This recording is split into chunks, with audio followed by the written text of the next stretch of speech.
राजहंस हे लेखाचे लेखक अनामिक आहेत. निवेदन विवेकानंद बेनाडे. राजहंस. ऑफिसमध्ये जेवताना पेपरमध्ये एक जाहिरात वाचली. व्यवसाय या सदराखाली. इथे विनामूल्य योग्य सल्ला मिळेल. कसलीही गुंतवणूक नाही. 0 डाऊन पेमेंट. No EMI. म्हटलं बघावं नक्की काय प्रकार आहे. म्हणून पत्ता विचारत मी तिथे पोचलो. बघतो तर काय, माझ्या आधी 2 जण तिथे हजर. अतिशय शांत चित्ताने ग्रहस्थ त्या वैतागलेल्या इसमांचं गाणं ऐकत होता. मी बाहेरच पाकावर बसलो. इसम, काय सांगू तुम्हाला, काडीची किंमत नाही राहिलेला मला घरात. घरी गेलो की बायकोची किरकिर, पोरं उलटी बोलायला लागलीत. अगदी संताप आलाय मला. फक्त पैसे कमवतोय म्हणून घरात ठेवलंय. तो इसम अर्धा तास सतत बोलत होता आणि ग्रहस्थ सगळे शांत ऐकत होता. त्याला प्रतिसाद देत होता. हळूहळू इसम शांत झाला. मग तो ग्रहस्थ म्हणाला, सुट्टीच्या दिवशी मस्त नाटक पिक्चर बघत जा. किंमत आणि आदर मिळवावा लागतो. बायकोला घरी जाताना फुलं गजरा द्या. पोरांसहित फिरून या कोकणात. फक्त थोडं शांत राहा. सगळं आपोआप होतं. एवढा सल्ला पळा. त्या इसमाच्या डोळ्यात पाणी आलं. निरोप घेऊन तो निघून गेला. दुसरा आत गेला. तो बोलला, जेवढं कमावलं सगळं गेलं.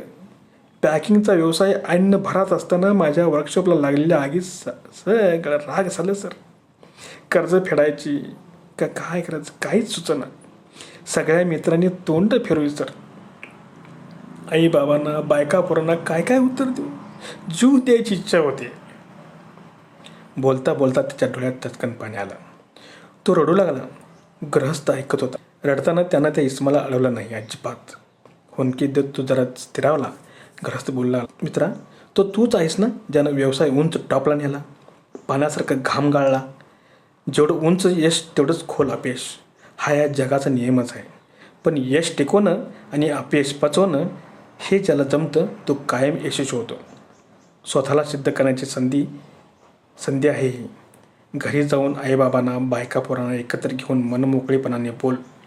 ते तुझे साथीदार आहेत. पुन्हा एका गरुड भरारीची नवीन सुरुवात कर मित्रा.